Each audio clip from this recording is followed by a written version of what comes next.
ne lek magi mag ohala. Koro sani yot mokalo kod Equity. Kata ka en yaro wandi, mwandu ma itiyo godo e apis, masinde kata dwaro mora mora mar ohala. Donj mana Equity mobile app kata Equity online mondo ichak kungo kawuono. Kungo yot kod Equity.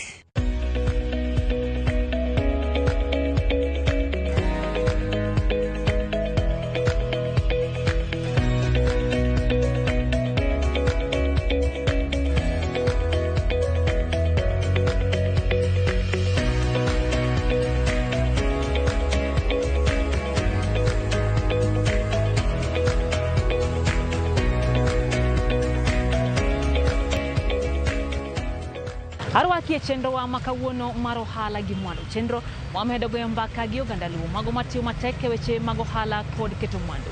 Ka wachopo singo marwa, mano makelo twak makelo dongruok kaka oganda luo. Machiegni, nyinga Lydia Okeya. E kati mohala ma Kilimani e kaunti ma Nairobi, waromo kod wuod luo mong'ere kaka Mark Okello, matimo ohala mar uso udi kod lope, mago migere ute mag timo ohala, kachiel kod mago ma ji odakie. Nyakoro Gajwang' ne walime kare matimo ohala kendo go kod mbaka ewi kaka otayo chenro mage. Ma e kaka ne watwa kode.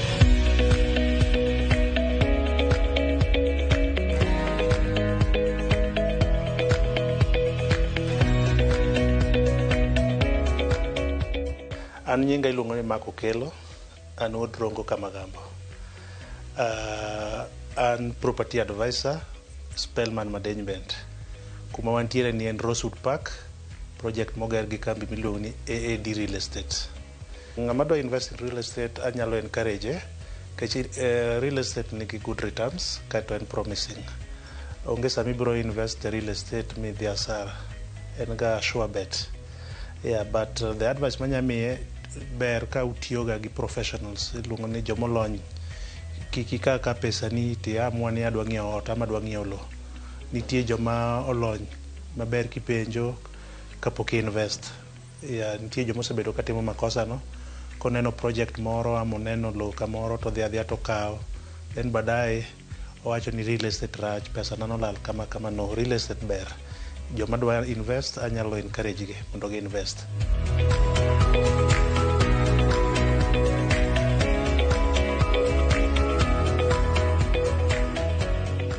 Gimoro ka moro nigi berne gi rachne ama gi challenges ga. Real estate be nigi challenges ga. Mokwongo as agents wan gi challenge. Samoro inya yudo kitimo kata biashara. Mostly we rely on commission. Yeah, itimo kata biashara gi ng'ato, maybe ikonye uso ode ama ikonye rent ode, then kochopo kar chudo koro uchako ywaru. Yes, mano challenge ma agents kalo. Joma chalo developers be nitie challenges ma gikalo, ya kaka cost, sani bei odhi malo bech gimoro amora, koro cost of construction ni malo. Samoro target joma nweng'o gi tin kata joma ni diere. Ot tisetiyo gi pesa mang'eny kigero, koro chuni ni profit ni dhi piny, i compromise mondo iusi. Yeah, mano challenge ma kaka joma developers. Joma nigi challenge kendo gin joma ng'iewo. Joma ng'iewo nigi challenge. Competition ni malo. Then also most of them thothgi ok nyalo afford the entire cash. Kaka area montiere ni iluongo ni Kilimani. Kilimani beche like a one bedroom inyalo ng'iewo $8 kadhi mbele ama $7 kadhi mbele. Inyalo yudo ni samoro ok inyalo yudo $7 no dichiel, igombo mondo iyud hola e bank. Bech holo no ni malo, interest. Mano challenge ma thoth ji magombo kata ng'iewo ok nyal ng'iewo. Kech ineno ni kadhi ok inyalo yudo $7 dichiel, but inyalo yude kikune. To kikune pesa moro dwaro wuok mahitaji kage ka, koro ineno mani dhi e bank. To bank interest ni malo. Koro mano is a big challenge ne joma gombo mondo invest e real estate. Moro be mang' wawuoyi kendo matut challenge ma jong'iewo be nego en conning. Nitie ukora mang'eny be real estate, as much as no ber, nyaka ibed careful, nyaka deal gi joma nigi lony. Ya ng'ato nya kaka dala, kech ang'e ni thoth joma waneno koa dala, yudo ka lo achiel ousne kata ji 4 kata ji 8. unudhi ng'iyo gi chuny maler with all goodwill, but yudo ko us kata wat ni nya uso ni lo ma onge title. Mano is a challenge mabe agno mule seche moko. Yes, mana achiel kuno. Okay, kidwa ng'iewo property, obed puodho, obed ot. Nitie process moko ma jowa samoro kalo. Ichako gi budget. An gi million moro 10. To million 10 ni adwa invest e real estate. Tang'o midwa invest? Idwa invest e residential, mano kar dak, ot midake, koso duka, koso office. Kiseng'iewo ariyogo, kaito search, idhi round. Sami dhi round kik ibedi na hari. Kaw thuoloni, ine gik ma 2, 3, 4. Kik ine achiel, ibedo excited, tisign. Ne mang'eny mondo kata king'iewo baadaye, ok regret ni ma dina kaw, ma ber molo macha. Kaw thuoloni, ine mondo compare, ma wewre gi bei, wewre gi size, kata location, factors mang'eny mi consider. Once niseng'iyo mano mi settle on one, niwacho ni mae madwa kaw. Tim gimoro ni due diligence mana wacho cha. Dhi ka Ministry of Land, tinde itime kata online Nairobi kapa ni dala be it will be rolled out. Idhi gi title, number mar title no. Obed ot, obed land, obed ot, obed puodho, pod ibro mi title. Namba man kanyo no, idhi timo search. Koro samoro namba no, make ma uso ni lo, tidhi yudo nying mopogore kacha. Koro nyaki penji. To mak mi uso na lobri te aneno ko nyinge ondike nying Kamau. Kamau en nga, ere kaka osi ka globni. Nyaki ng'e mano stage ma kisekalo to modong te dhi smooth. Iluongo ni due diligence. Tip search. Ng'e ni lobni title ne ni e bank, koso title ne ni gi ng'ama uso ni gone. Kisamoro ng'ato ni lo to mara ni e nyinga, ata onge title, samoro akaw loan.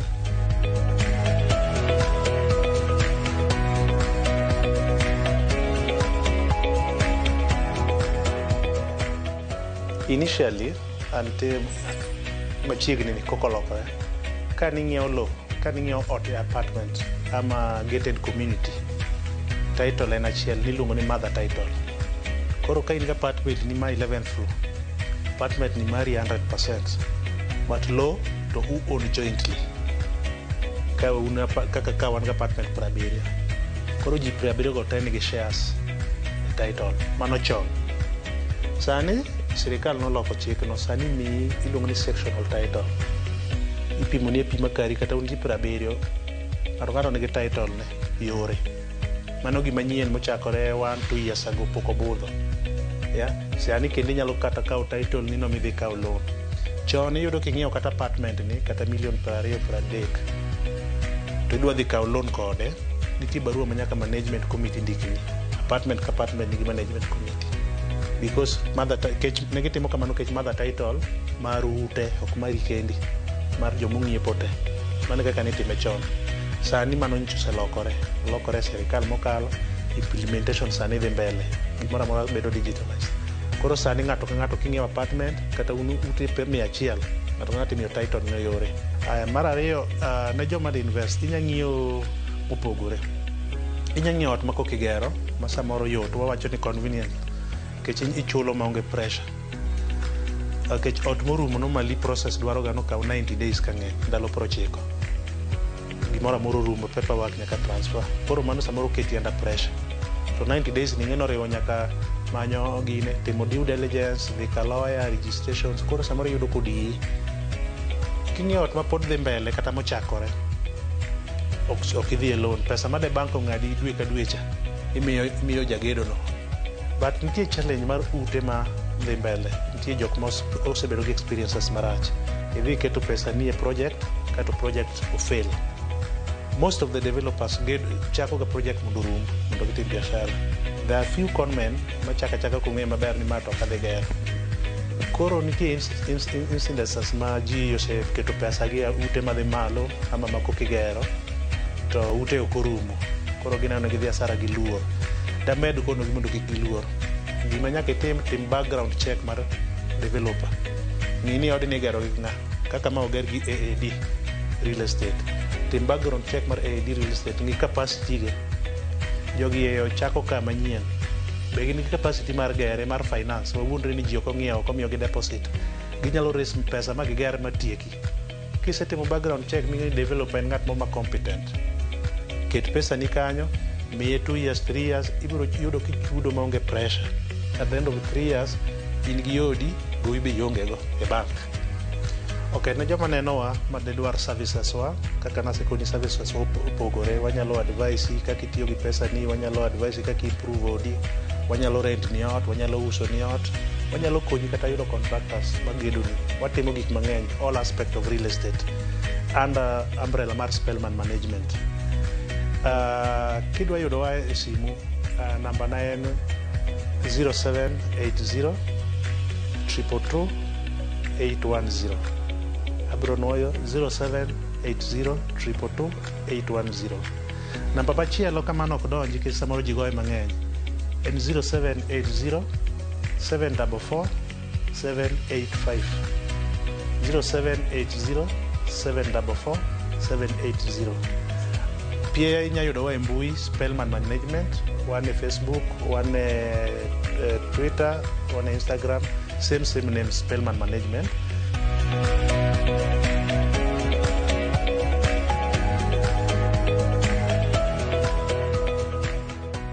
Ateri nyaka Juja e kaunti ma Kiambu kamoro megi wuod luo mong'ere kaka Dennis Okech manochako kendo tayo ka tiegruok motesini Trisent Medical School of Sciences and Technology. Kanyo wacho ni ok gitiege mana jopuonjre kende kata kamano giko gine chako tijegi giwegi bang' tieko tiegruok magi. Ne walime kar tiegruok nyakol Magajwang kendo goyo kode mbaka e yo machal kod ma.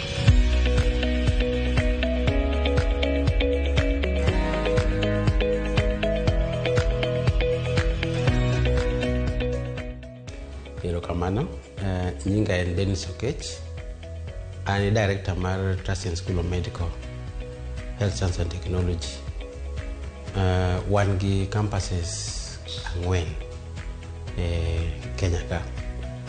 Koro wan gi moro nitie Nairobi, ma en main, wan gi moro Juja in Kiambu County, wan gi moro Kisumu in Kisumu County, and wan gi moro Homa Bay County.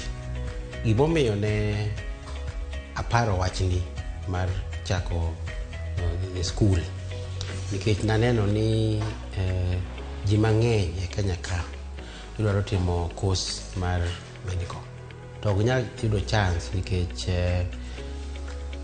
ikawo time mang'eny ka gitero obokegi mondo ng'i mar government cha to ikawo time kapok omigi admission oboke mar donjo e school.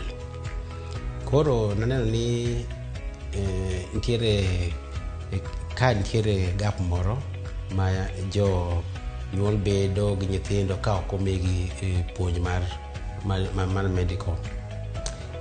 Degree mara mokwongo en medical background to sani puonjo ji nyaka entrepreneurship as a unit mar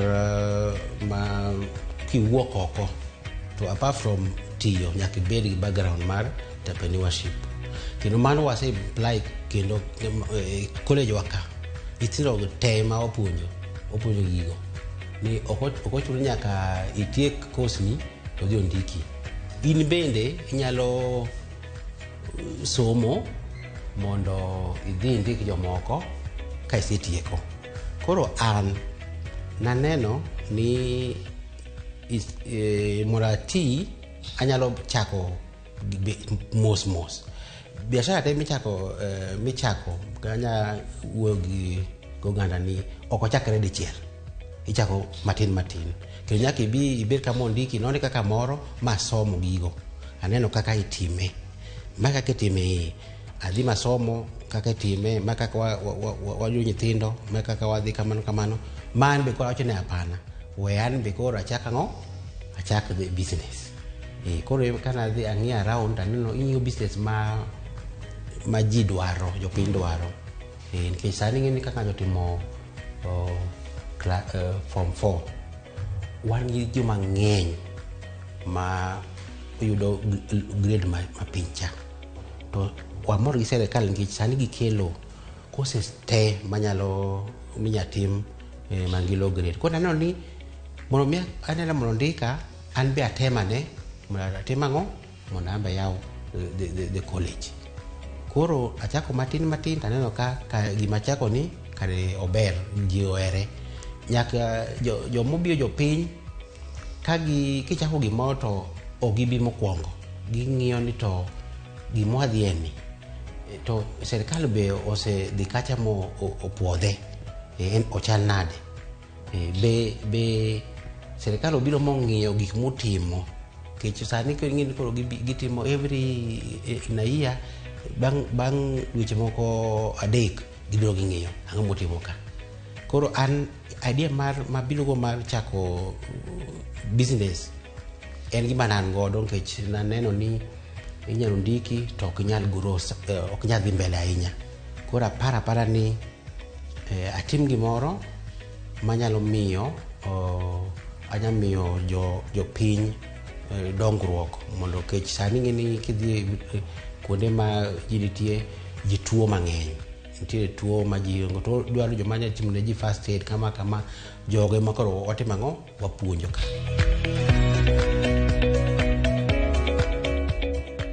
sani ji believe ni kidwaro chako ohala nyaka dhi kaw loan maduong' mondo ichak godo ohala to kanyalo wacho ni wan wachako matin in fact ne wachako gi nyithindo 8 matin e room 2 to sani nya wacho ni wan gi almost 4 campuses rooms mang'eny nyithindo wan go hostel mang'eny Kisumu wan gi nyithindo mang'eny hostel Homa Bay to ne wachako matin ko gima nyalo nyisogi ni kidwa chako ohala ok ni idhi mondo iyaw kama duong' kito ji kabirie ichako matin koro gima nyalo nyisogi ni jomo chako nyachako ohandi kata gi room 1 room 2 haya winjane kaka ji wachi kamwa dhiecha bober bwacha timo ohala cha kata ka en college kata ka en ohala mar clinic miyawono be gima gimiyo ji cha kata ka en thieth bober bonya konyo jo piny koro sani neno kaka koro Kenya ka nitiere jomosetieko tiegruok mag thieth mang'eny to pok yudo kamoro maginyalo tiye ineno ka ji mang'eny pod girito serikal mondo otim ang'o ondiki tich to gima nyalo wacho en ni ichako matin kichako matin ineno kaka odhi then koro inyalo be supported idhi kaka odhi kaso bedo maduong' for medical school all schools not in medical kata maga moko for medical courses nyaka gichaka base mar nitiere sheria manobiro on Ministry of Education iluongo ni TVETA en law manoketi in the year 2013 en mong'iyo everybody moyawo school yepo kanye to kama yawno bober binyalo puonjo ji koro ichako from there ichako kuom TVETA gimi requirements magi idwa chako school courses magi midwa offer haya kel jopuonjni pingi jopuonj moromo manyalo timo ang'o manyalo puonjo courses midwa timo ok inyal yien ka ionge jopuonj go bisetieko contract margi ichulo gi pesa every month koro mano kama ichako kaso kisedhi ka TVETA mano Ministry of Education miginone mopuodhi koro ichako dhi now Ministry of Health kech ng'eni courses mo offer all of them gin under Ministry of Health kitimo course makama nitiere body mobedo formed gi parliament mangiso ni course ni nyalo offer in this kind of facility koro kuise di kanyo then koro gimi barua boards mondi kum boards gi nyaka ibed gi finances nyalo gibo ng'iyo kaka gimitimo a range of between 300,000 to 500,000 every course ma gi offer gibiro inspection maging'i ko nyaka ibed gi pesa no kidwa timo medical course mami kidwa timo nursing course under the Ministry of Health wan gi the council, the nursing council. Nursing council nyaka bi mangi. Although ise register gi Ministry of Education, to koro nyaka gichak specific course nyaka gibi ngi angoma itimo e college ni. Koro gibi kelo jogi mangi, then give me curriculum course ichako. And others, nutrition course, gingay, radiography course, medical lab, gingi board a Ministry of Health. Konya ki bed ni ise limogi, magi biro mangiyo gi mitimoni. Ko jobi di train madi muloji, madi thiedhoji. Pe gise podhogi, ya konya ki ngika gise podhogi kasimi idhi mbele gi puonj. Ok nyago ohala ka ionge gi records. Nikech records mindike yudo pesa di mag ohala. Tegi ma requirements ma ohala no dwaro, like ingi joma puonjo. Nyaka chul gi reward every month. Ma ka kokiketo proper books to you, the first month kende to pesa oserumo. Koro the other months, ka koro yonge pesa mitiyo godo. Koro the first thing bedo gi book record, bedo gi accountant, mangiyo kaka flow mar pesa donjo mag ohala. Youth nangiso kini gibi abiya, wamigi training, kendo gichako ohala matin. Makuro ginyalo timango, ginyalo bedo somebody in the future, ginyalo yao ohala gi to gidhi mbele. But gima nyalo wacho kendo en ni a business ok nyalo chako ka in gi wasiwasi. Nyaka ibed ng'ama strong in business. Kech bedo forces mang'eny. Ng'ato be yepo bathi kanyo, ji yepo koni. Inyalo chako matin to ibiro mbele to ibedo business no bedo maduong' ma kata kunya ng'eyo. Ji te mango ohala mango ohala gi te jono chako matin. Kwa ya basi youth kikirit ni ani ondiki tich. Ndiki mondo ing'e kaka itimango, kaka idhi mbele. Because most people mene no kan gi besagi okunde gi mondi. Ko ndiki mondi mi ne kaka gini timo kasimbi wuok oko ko itimango kaka idhi ndiko kendi. Ok nyawo ko ka chiemo achiel ni an adhi awala ok bitimore. Nyaka idhi bed kuom ng'ato. Won neno kaka ng'ano timo kasi wuok oko ko imbi yaw mari.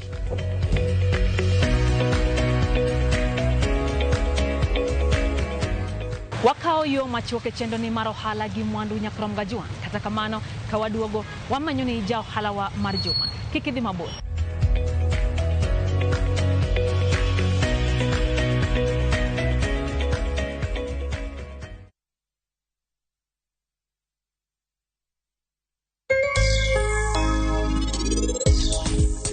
Woda donge ining'eyo ni mamau sama enoloso enotengrega mana kamae, to kuom hayu marach kama na poka lweta opado lembe matin kamae. Ok na pade kata matek, to sani enosechako hangona ni ana pade matek ahinya. For KPLC tokens, Bela charges only on Airtel Money. Dial *334#. Select Lipana Airtel Pay Bill, then select KPLC.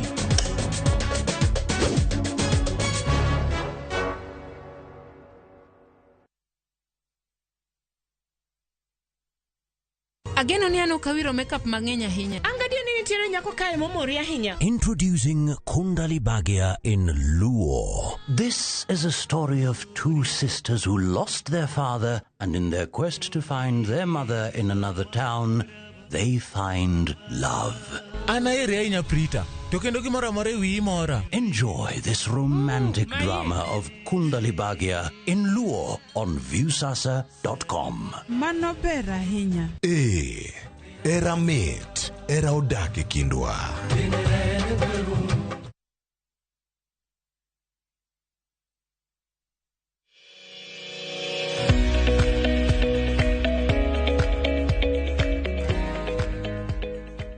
Machiegni kendo nyakorom gajuang e chendo ni mar ohala gi mwandu. En mor mara e podi kete mane chendo ni wang' jowi mari mihero mar Ramogi TV. E kar dak Manyata daraja 2 e kaunti ma Kisumu waromo kod nyaluo ma jahigni 60 manochako riwruok motese ne nyikwari Eco Group mane geto tiyo gi kambi mar Kiwasco e tieko midhiero mar pi mosebedo kokwako gwenge ma Manyatta. Nyakura Mgajwa nyaka sechegi giuso pi maler e udi ma itiyo godo, ohala mane gichako higa mar 2013. Sylvia Okech en ja ohalawa mar juma.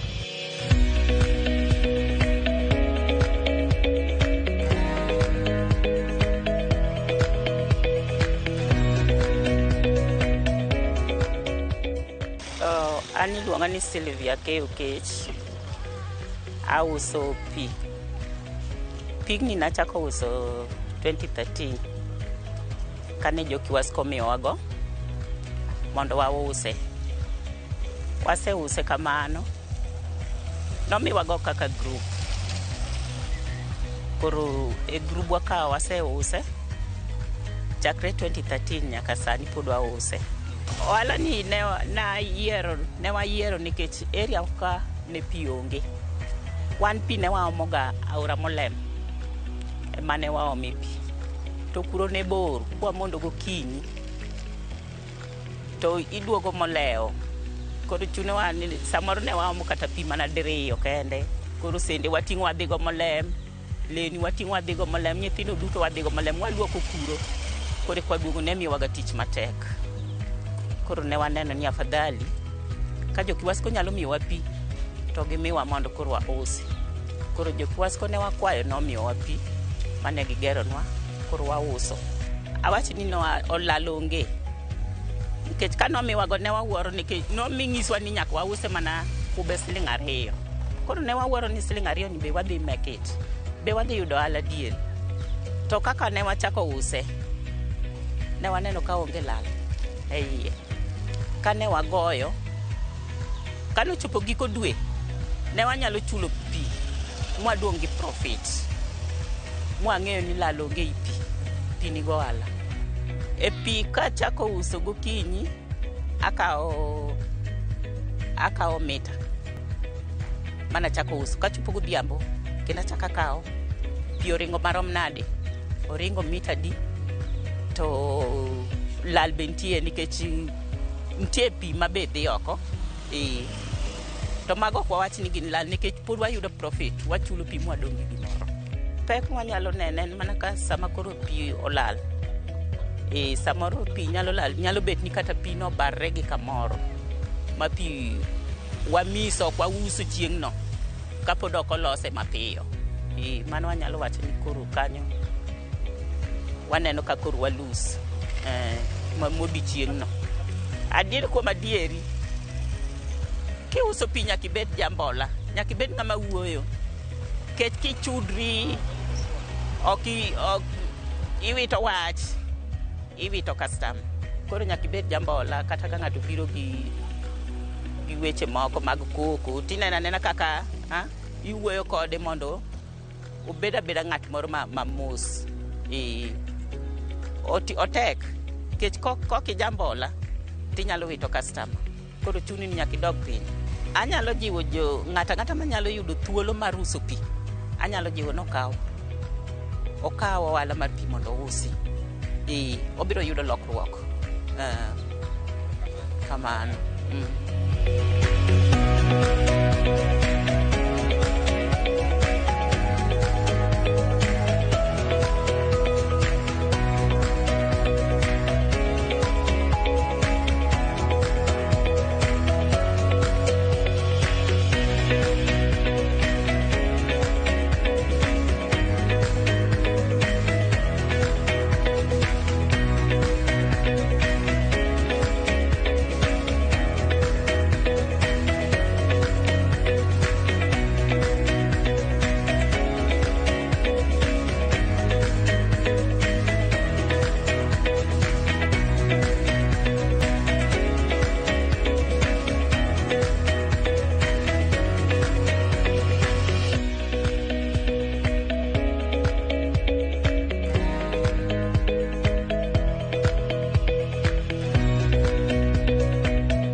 Mae makelo wa giko mar chenro makawuono mar ohala gi mwandu. En geno mar nyakoro mgajwangi medo puonj makare kutendro gi magi mwamanyoni e chenro ni mar ohala gi mwandu. Tudiko da kendo juma manyien e seche makama. Omed goyo mbaka mago makelo dongruok kaka Uganda. Riti Masani, nyinga Lydia Okeyo.